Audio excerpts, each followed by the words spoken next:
I hired a handyman to fix a sticky basement door. 10 minutes later, he called from the stairs and whispered, "Ma'am, is anyone else in the house?" No, I was alone. Except I wasn't. He said he could hear a piano, not my upright upstairs, a piano below his feet. I turned down the radio and listened. 4 soft notes rose from the concrete. Real wood, real strings, real hands. Police searched. "Nothing down there," they said. "No intruder, no instrument, no answers." That's when the little things started. Food moved, jars opened. At 2:10 a.m., the front door eased shut like a held breath. And my husband reached for the basement key. For weeks I told myself it was pipes, grief, my imagination. Until the night I unlocked the door, walked into the dark, and found a tarp, a chair, and a piano that didn't exist yesterday. "Hello?" I said. A voice answered from the shadows. "Please, don't yell." What I brought upstairs that morning didn't just expose a crime. It rewrote my marriage, my past, and the story you're about to hear. If you're listening, tell me your city in the comments. And stay with me. Because the truth in my basement has a sound you can't forget. The day it began, I woke to the damp smell of late spring rain in Portland, Oregon, and the gentle tap of drops against the kitchen window. Our house sits 2 blocks from a line of maples that turn the whole street to gold in October. In May, it's a chorus of green and the kind of wet that seeps into your bones. I made coffee, warm and strong.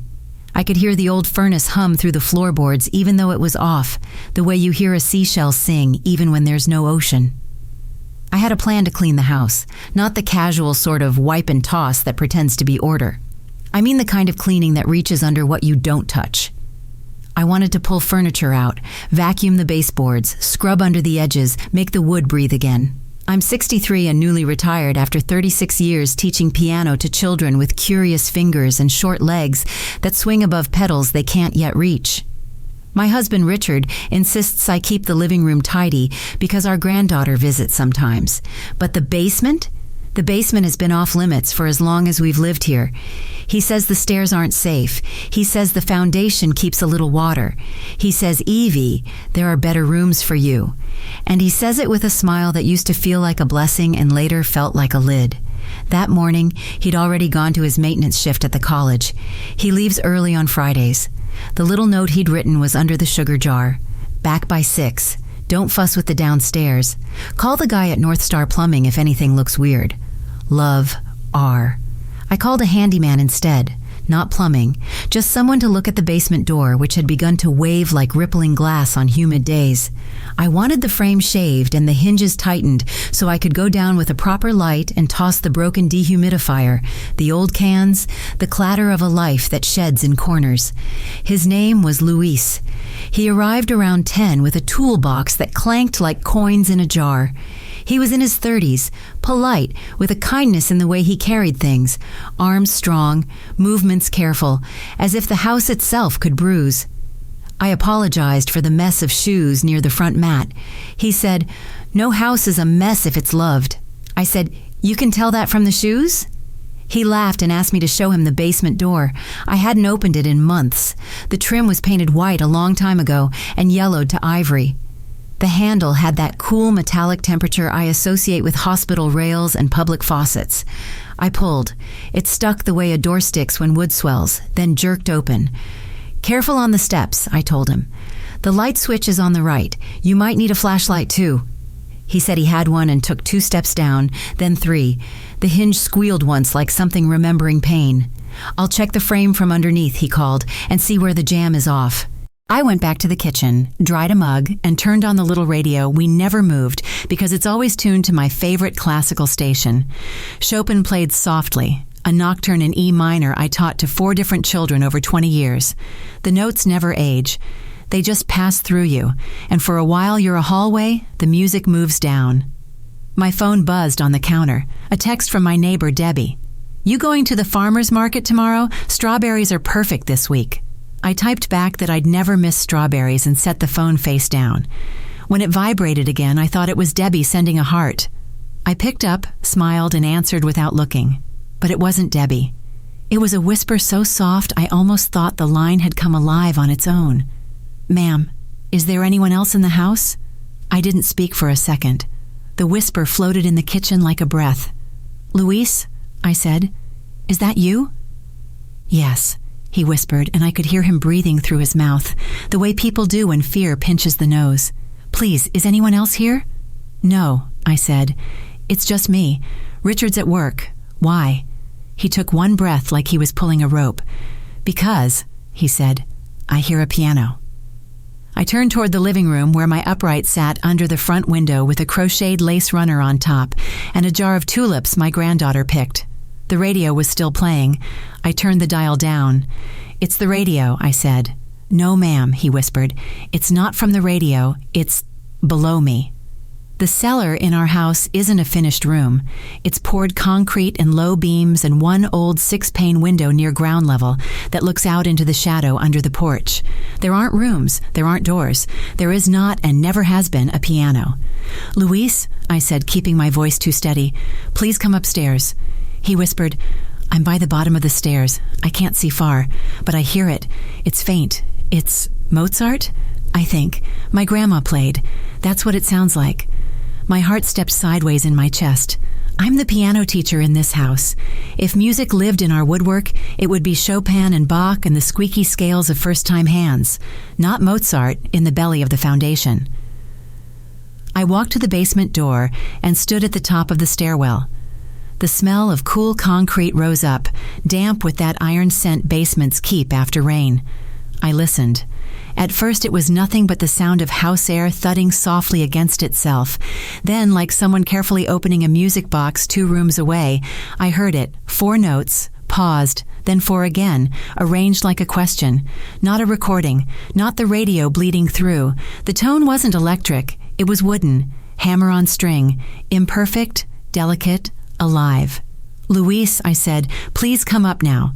I heard him turn, step, hesitate, and climb. When he reached me, his face had changed. The friendliness fell away, and something animal sat in his eyes. He didn't speak until he was completely out of the stairwell, and I'd pulled the door tight with the heel of my hand. "Do you—" he began, then stopped, examining my face as if an answer might already be there. "I know what I heard." "I know what I heard," I said. We stood a long moment that felt like looking at a painting you can't understand but recognize. Then he said, "I can go back down with a brighter light and make noise. Whoever, if anyone, is down there, they'll move. Or if it's some echo, we can find it." "No," I said, more quickly than I intended. The word came out mother hard. "I'm calling the police." He nodded, the way people nod when they decide not to argue with the edge in your voice. "Do you want me to wait on the porch?" "Yes," I said, "please." He went to the front door and stepped out under the porch roof, where rain dripped in a thin line from the corner. I dialed 911, explained in a voice that tried not to tremble that my handyman heard music where there is no instrument, that I heard it too, and that our basement door sometimes sticks for reasons I can't name. The operator said officers were on their way and to remain upstairs with the door closed. When the police arrived, a man about my age with a dad's patience in his stance, and a woman who looked 25 with a gaze bright and alert, they listened to our story without rolling their eyes. They descended the stairs with flashlights and those little clipped radios that make every sentence sound like you're already halfway through it. I stood at the top, arms wrapped around myself the way you wrap around wind. They were down there for 12 minutes. I know because I counted. The radio in the kitchen was still turned down to a whisper, and the house made its old house sounds, timber settling, the quiet tick of the thermostat even though it was off. When the officers returned, the man's expression was the same, and the young woman's eyes had grown a question. "Nothing," he said, not unkindly. "Just storage, some water stains on the far wall, cobwebs, no piano, ma'am." The female officer said, "It might be resonance. Old houses carry sound in weird ways. Pipes that ring, ducts that hum. If you hear it again, call. We'll come back." Luis lifted his chin at me, asking with the gesture if I wanted him to speak. I shook my head, thanked the officers, and signed a form. When the door closed and their car's quiet growl pulled away, the house felt embarrassed, like it had belched in church. Luis said he could plane the door or come back Monday. I said Monday. He asked if he should leave the door locked or if I wanted it sealed. I said locked, please. He said he'd screw a hasp and put a brand new padlock on it. And he did. Neat work, clean and quick. As he hung the key on a pushpin inside the pantry, he turned to me and spoke softly. I believe you heard something. I'm sorry the officers didn't. I handed him cash with my hands shaking slightly. Thank you for being careful, I said. Would you, if I need, could I call you again? Of course, he said. Anytime. After he left, I stood with my palm on the basement door as if I could feel a heartbeat through it. The rain had slowed to a mizzle that makes the city look lightly erased. I made more coffee and drank it too quickly for taste. I tried to play the upright to calm my mind, and every key felt like wood and wire and history, but not comfort. I lasted 4 minutes before closing the fall board and resting my forehead there. When Richard came home at 6, I had dinner ready because cooking has always been the only way I know to put chaos back in its drawer. Roasted carrots, baked chicken thighs, rosemary potatoes, a green salad with walnuts. He kissed my cheek and set his lunchbox down with that slight slump the body does after a long day. I waited until he'd taken the first bite. I told him then. He listened, fork suspended halfway to his mouth. When I said piano, he set the fork down and smiled in a careful way.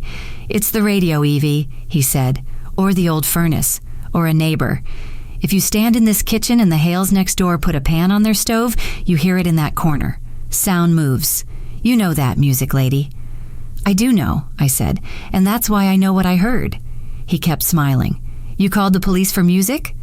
I called the police because there might be someone in the house. There wasn't, he said, and took another forkful.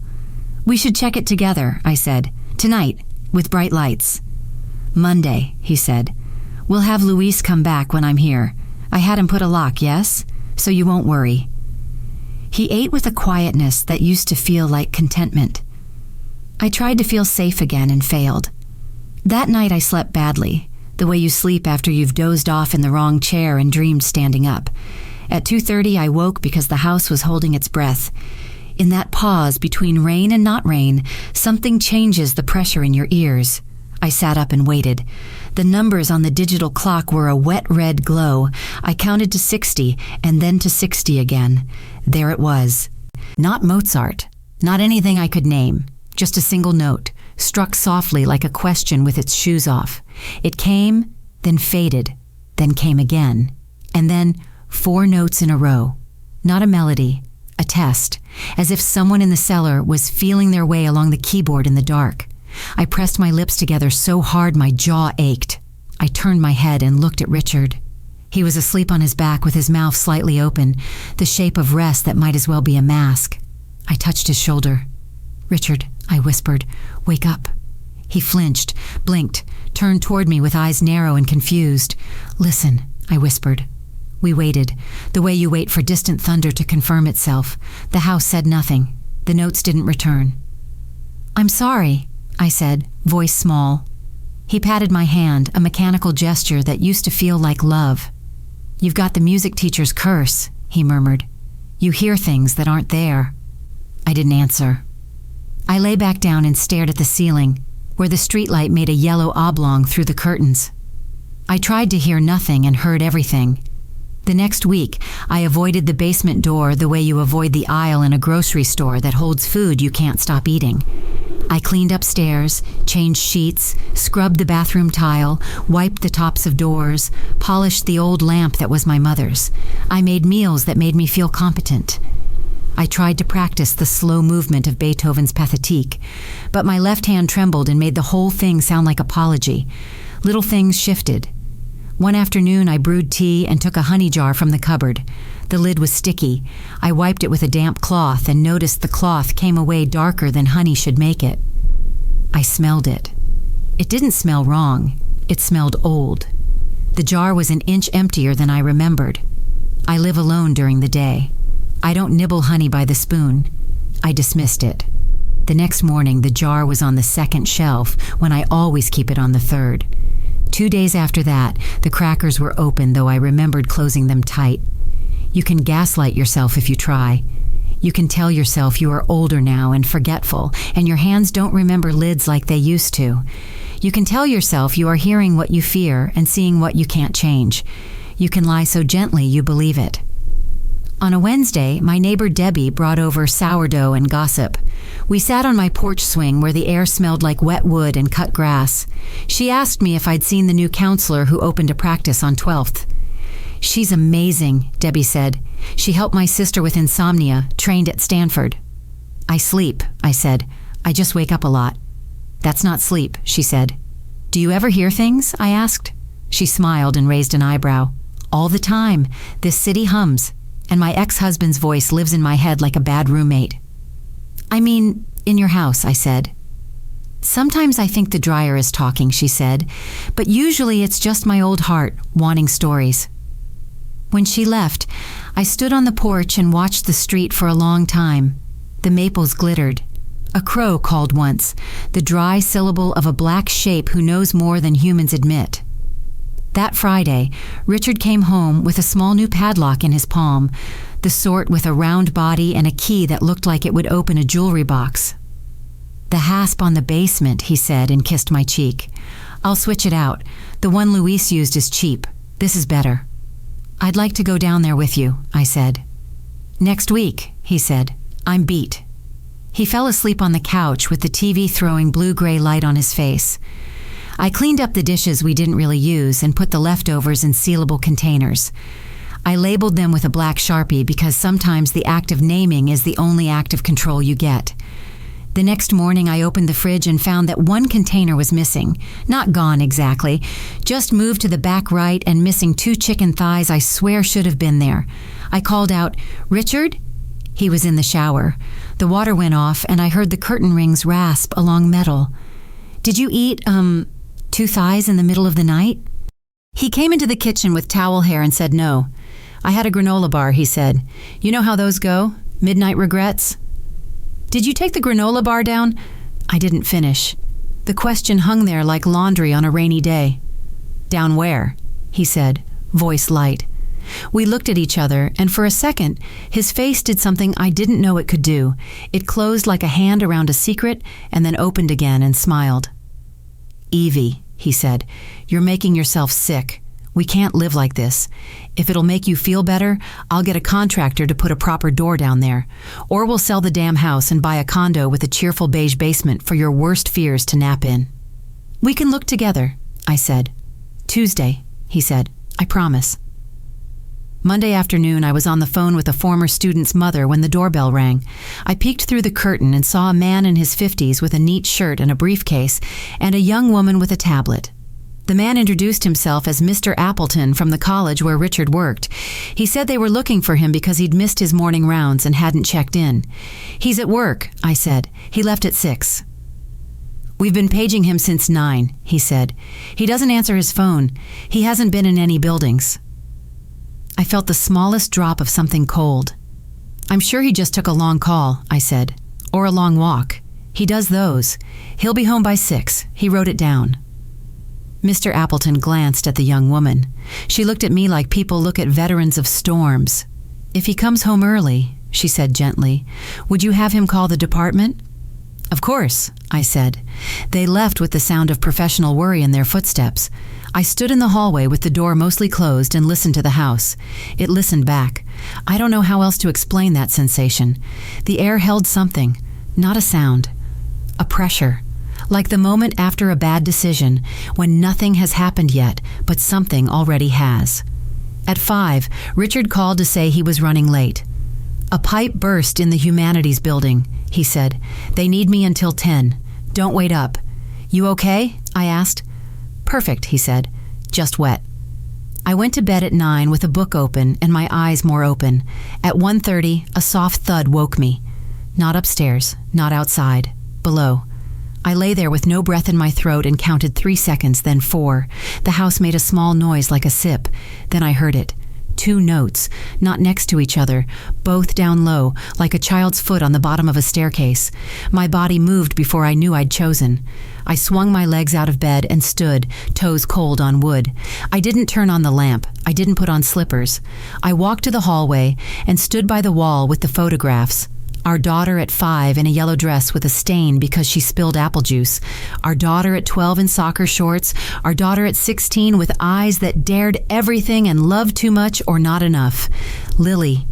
Even the name does something to the mouth, like the word itself is a prayer. I reached the kitchen and stopped by the pantry door. The basement key hung there on a little pushpin. I touched it. I picked it up and the metal was colder than I expected. I didn't open the door. Not yet. I put my ear to it. Silence held its hands open wide.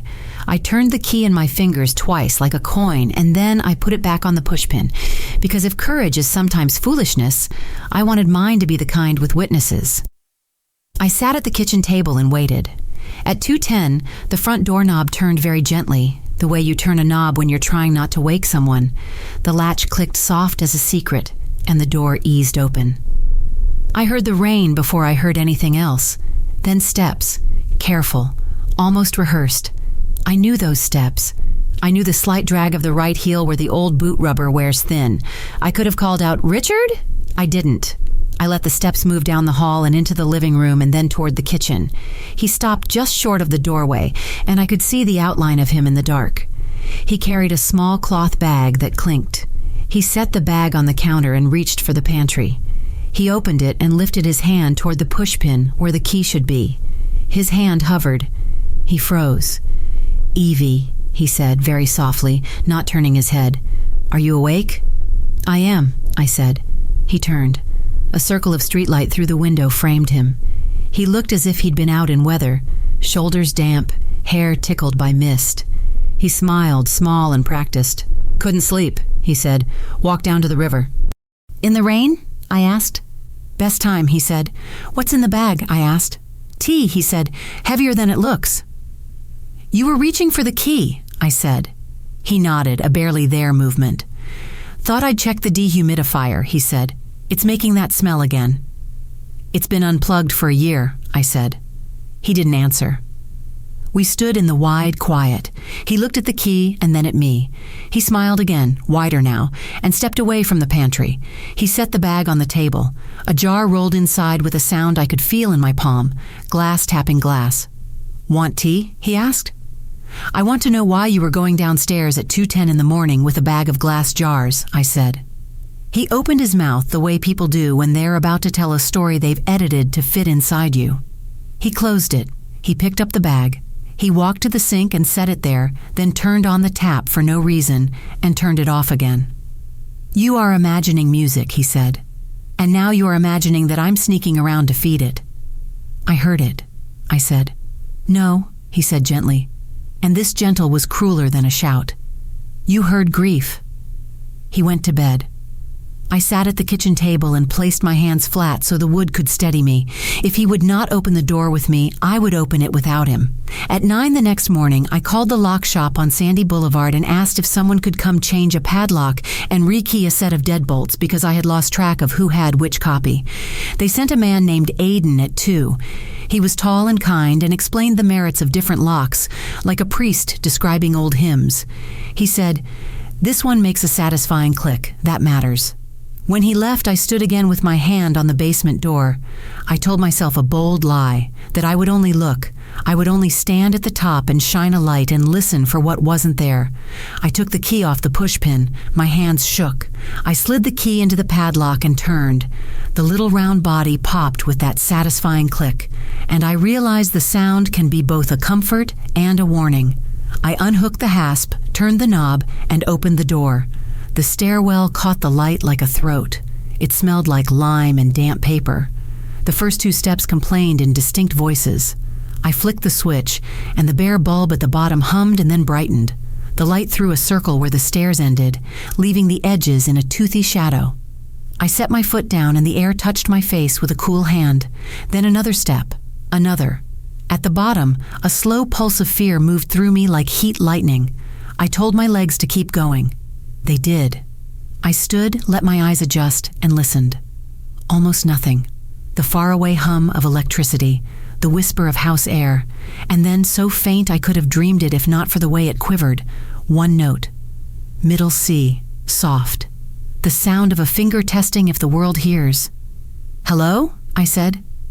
My voice sounded wrong down there. Thinner, older, like a videotape played too many times. Silence answered. I lifted my phone, turned on its flashlight, and let the beam ride the walls. The far wall was pocked with old plaster patches. The concrete floor was stained in tide lines. To the left, a corner filled with boxes. To the right, the old dehumidifier and a stack of paint cans. And then, the light stuttered over something impossible. A piano, not a glossy upright like mine upstairs. An old spinet, the kind families pressed against a wall in 1974 when lessons were new and the budget was thin. Its veneer was cracked, keys slightly yellowed, fallboard open as if it had been waiting. It sat behind a half wall of stacked moving boxes I didn't recognize, and a curtain of tarp strung from the joists. The tarp was tucked in an almost careful way. It would be easy to miss if you never went looking for ghosts. I swallowed. I felt my body decide to do two things at once and chose one. I moved around the boxes, holding my phone high. The beam shook. The tarp trailed against my shoulder with that dry whisper of plastic. I rounded the corner and stopped. A chair sat by the piano, a simple wooden chair with a cushion tied to the slats, the fabric worn thin at the front edge where someone's thighs had polished the threads. On the floor near the pedals, a folded blanket. Against the wall, a crate with jars and the open pattern of two sandwich wrappers. There was a small camping lantern with the knob turned just shy of on. The lantern's glow made the dust near it look like insects around a summer porch bulb, only slower, smaller. On the piano's music stand sat a sheaf of papers written in careful hand, notes to a lullaby I did not teach anyone. I kept the light on the keys. They were clean, which is to say they were not as dirty as everything else. That means something. Dust falls unless hands lift it. "Hello?" I said again, and the word felt like an invitation I already regretted. A voice came from behind the tarp, not a ghost voice, a human voice coming from a human throat that had not used sounds for a long time. "Please," the voice said, "don't yell." I froze because fear teaches stillness. I did not run because love teaches something else. "I'm not going to yell," I said softly. "I'm Evelyn. I live here." Silence like a room that doesn't know what to wear. "I'm not a police officer," I said. "I'm not here to hurt anyone. I just want to understand." A hand lifted the edge of the tarp on the other side, slowly, like a page being turned by someone who has never turned a page. A face followed the hand, then withdrew, then returned. A young woman, too thin, hair cut in a way you cut hair when scissors are dull and mirrors are mercy. Her eyes were not wide like fear. They were narrow like someone learning sun. I lowered the phone so the light would not hurt. We looked at each other in that basement light that makes human skin look older and truer. She closed the tarp again, and from behind it said, "Are you Evelyn? Not Evie?" "Evelyn," I said. "Evie to people who have earned it." "Okay," she said. "Evelyn, I'm not here to take anything." "I can see that," I said. You're playing." "I like the feel," she said. "It reminds me that I am something with hands." My throat closed on something sharp. I tried to breathe. "Are you hungry?" I asked. "I'm always kind of hungry," she said simply, "but not the kind that food fixes." I sat down on the concrete because standing felt like a lie. I rested my back against a support post and put the phone beside me so the light would be kind. "What's your name?" I asked. She did not answer right away. She lifted the tarp and sat in the chair by the piano, the blanket now around her shoulders the way people wear towels around hotel pools. She pressed one key and listened to the texture of the sound. Then she said, "I think I'm called Mina." "You think," I said. "It's what he calls me," she said, my body still, my voice careful. "Who is he?" She touched the middle C again, a little louder. "The man who comes when it rains." I said nothing because nothing would have been not enough and something would have been too much. "Is he your husband?" she asked. "Yes," I said, the word terrible in my mouth for the first time. She nodded as if that made a thing sit where it had been hovering. She glanced at the crate with jars. A jar of honey, 2 jars with beans, a jar with what looked like soup thickened by time. "I'm sorry," she said, "for using your food. He brings things, but sometimes yesterday I couldn't stop." "How long?" I began, then stopped. I started again. "How long have you been here?"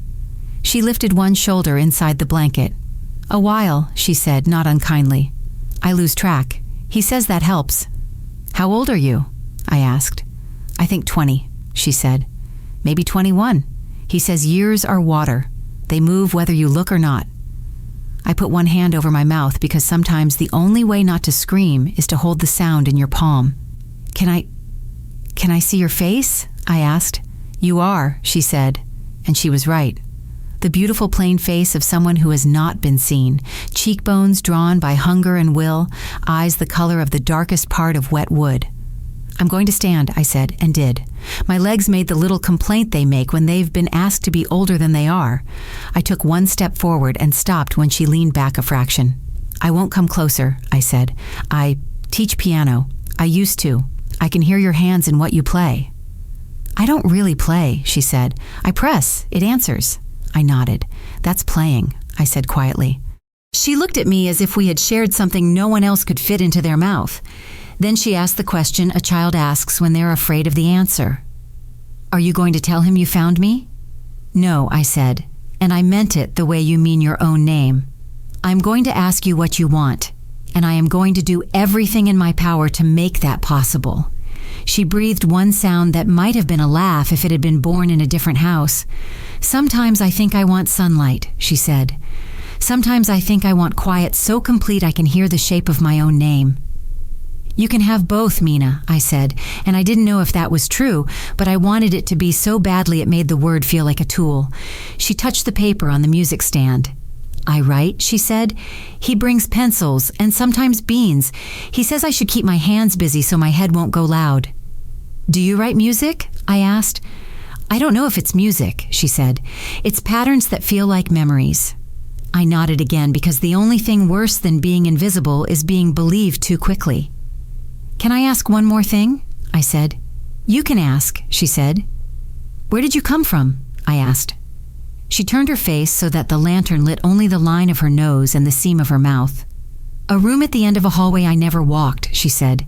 "He says there was a fire once and smoke tastes like copper. He says up there is too loud for me. He says when people look at me, their mouths make shapes that don't match their words." I stood very still, and all the clocks inside me stopped. "What did he say his name was?" I asked, although I already knew the answer. "Sometimes he is Richard," she said quietly. "Sometimes he is Rick. Sometimes he is the person who knocks 3 times. But mostly, he is the man who comes when it rains." I closed my eyes. When I opened them, I had become someone else, someone who would do the thing nobody had done when it could have changed everything. "Mina," I said, "do you want to leave this basement?" She stared at me with an expression I will never forget. It was not joy. It was not fear. It was the face people make when they hear a language they had as a child and forgot.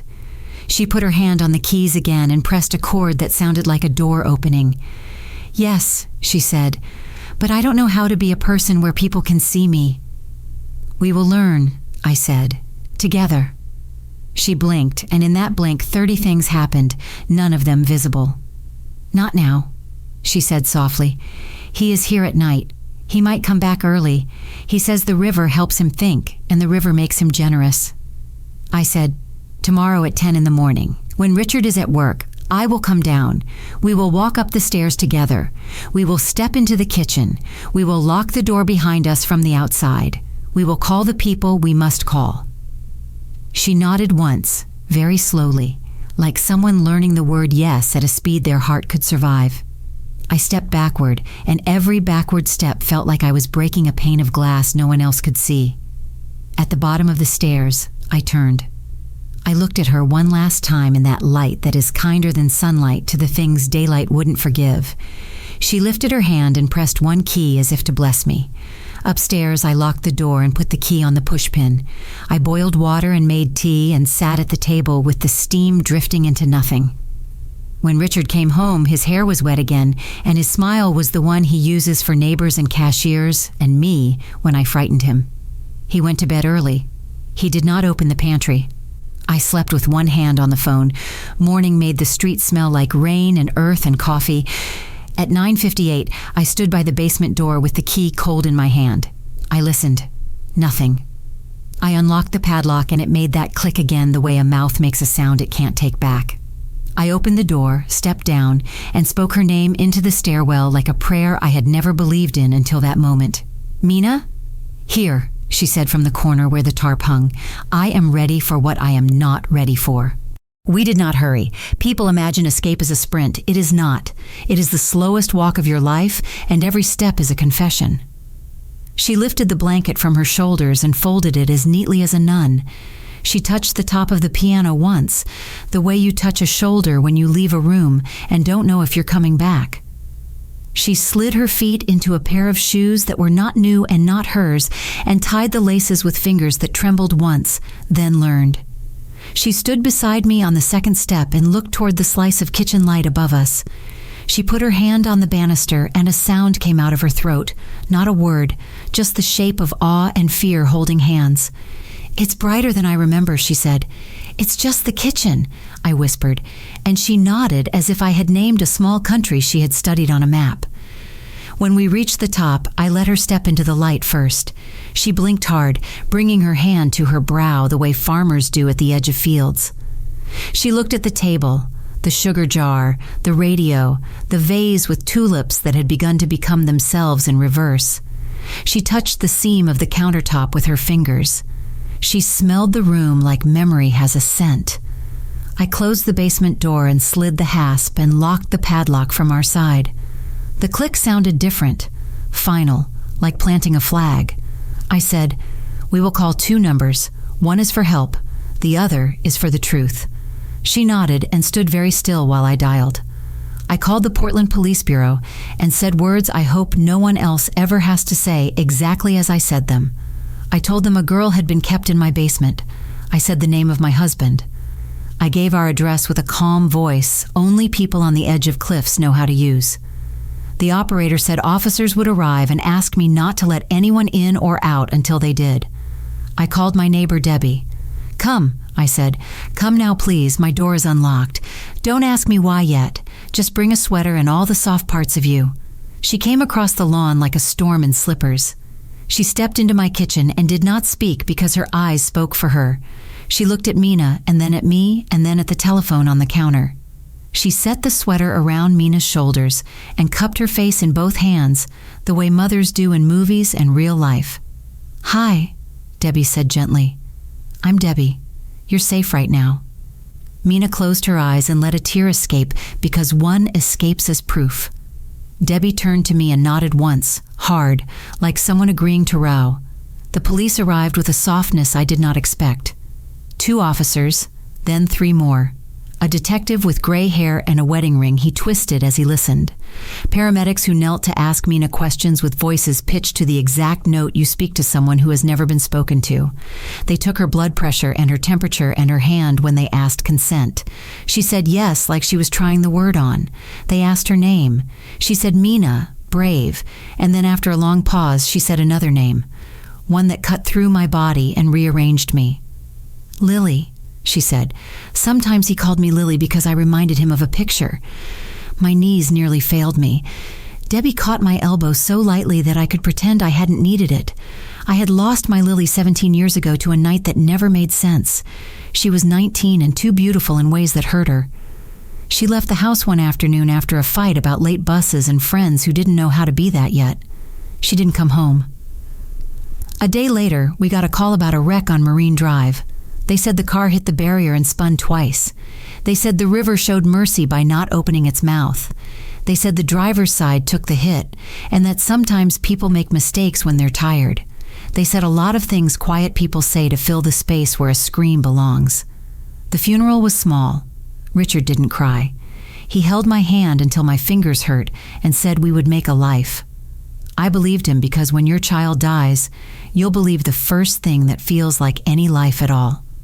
The detective asked Mina for anything she could tell them about how long she had been here and what here meant.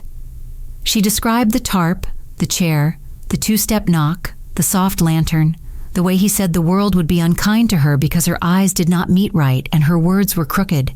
She told them that sometimes he brought books, and sometimes he brought beans, and sometimes he brought her a clean t-shirt that smelled like our laundry.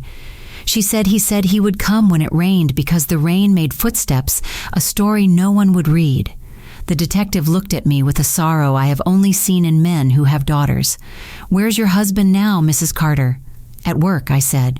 "Or he says he is." They sent a car to the college. 10 minutes later, they learned he had not shown up. A neighbor 2 doors down said they saw his truck an hour ago parked near the levee. The detective dispatched another car to the levee and asked me to sit. I did. I wanted to stand and run and break and pray, and I sat. They asked me if I had ever suspected. I tried to say no, and the word would not fit. I said, I suspected that something was wrong in my house. They nodded as if that was both the worst thing and the only thing I could say. The team went down to the basement. They photographed the piano and the jars and the lines on the floor that showed where boxes had been moved and moved back. They measured the distance between the chair and the wall. They bagged the wrappers and the pencils and the music paper with the careful way people lift birds. One of the paramedics asked Mina if she would like to sit on the sofa. She said she would like to sit at the piano upstairs. I could not speak. I walked with her into the living room and she sat, hands hovering over keys like birds over water. She looked at me. I nodded. She placed her fingers and played the clearest middle C I have ever heard in my life. "Good," I whispered. Again.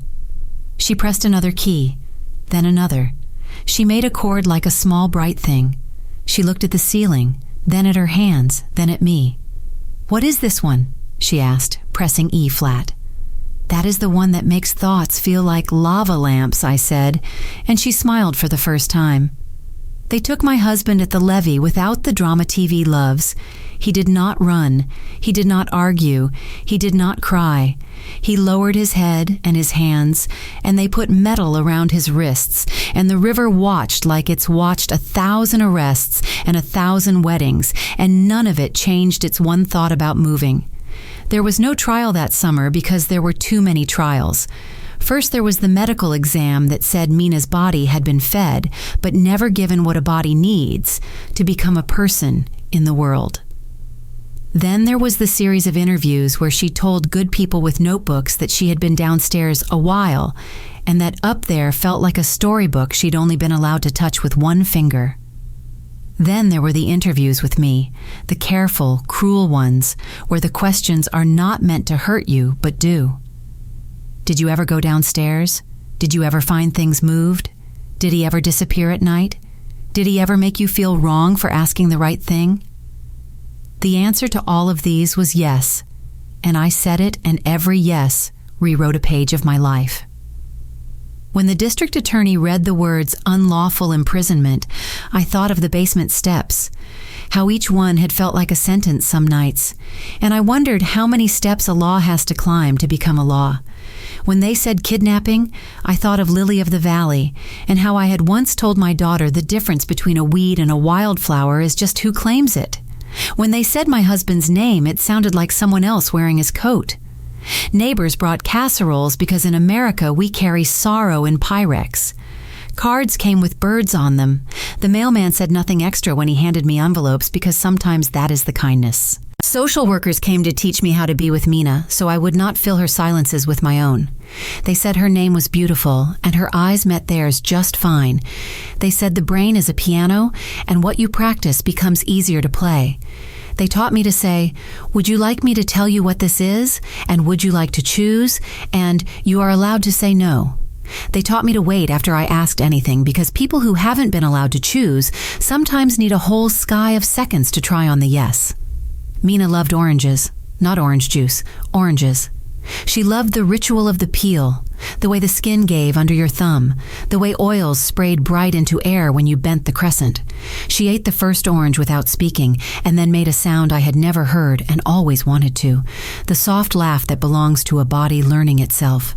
She loved the dishwasher because it was a machine that made noise without keeping a secret. She loved the window above the sink because the street wore a new face every hour. She cried one afternoon when a crow landed on the porch railing. She said, "He looks like he knows something that isn't mine." And we cried together for the right to be jealous of a crow. What I did not expect, the music. Mina did not just play. She listened to the house and answered what she heard. She sat at the piano with her back straight and her shoulders soft, and she pressed a single note for a long time and listened to the decay the way people listen to a story. Then she pressed 2 notes, and yes, it was a chord, but it was also a question. And then she pressed 3 and 4 until a pattern formed that was not mine, not any of my composers, but her own.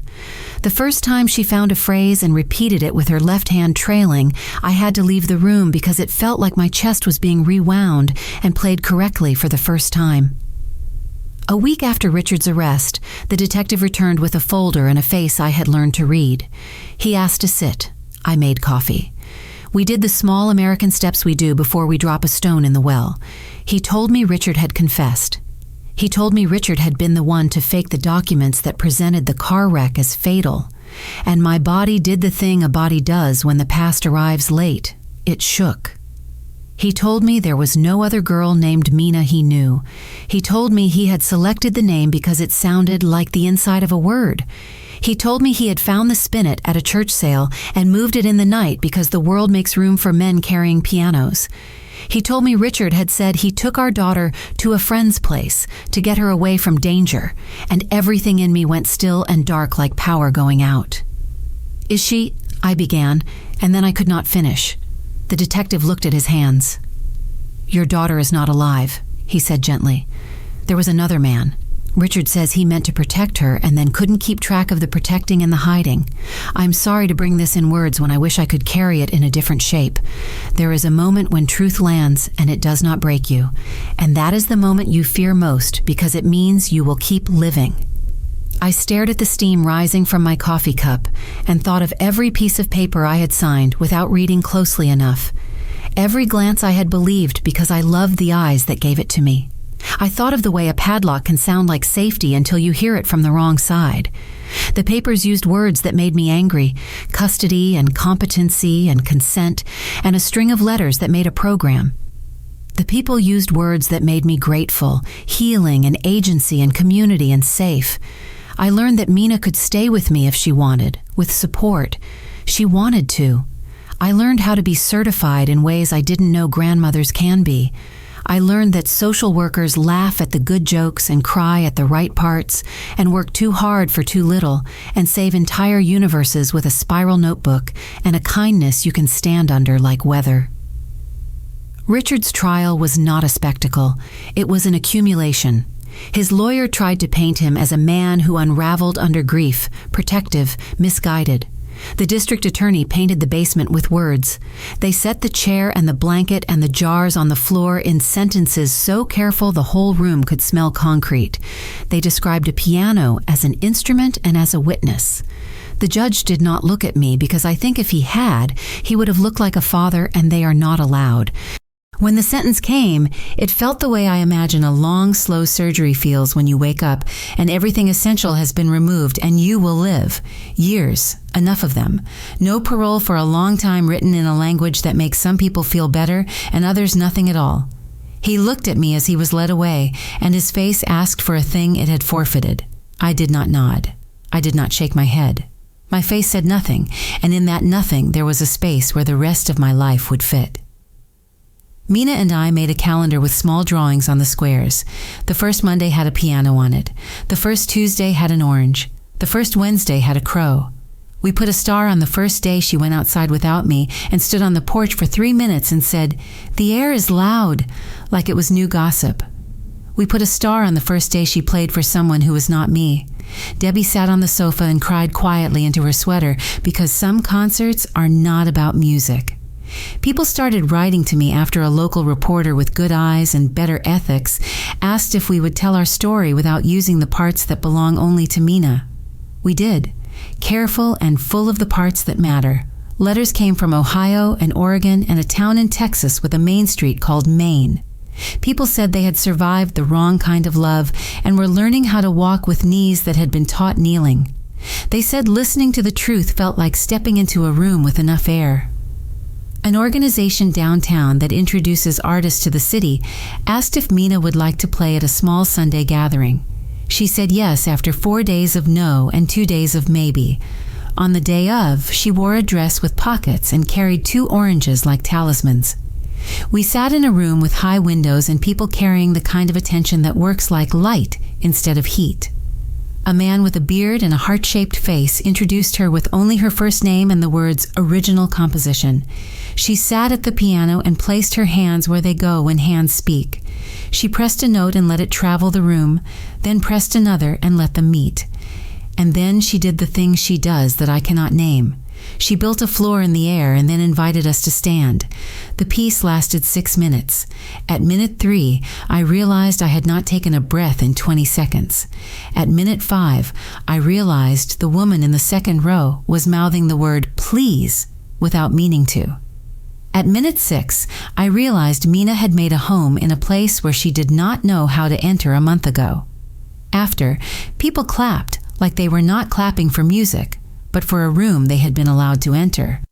Mina stood and dipped her head and took exactly 2 steps away from the bench, the way we practiced, because that's how you tell your body it is done being watched. We walked to the side table with paper cups of lemonade, and she took a sip and made a face like a cat and whispered, "They put the sun in water," which is what lemonade is. A woman with silver hair and a scarf that looked like it had learned sunlight wanted to talk.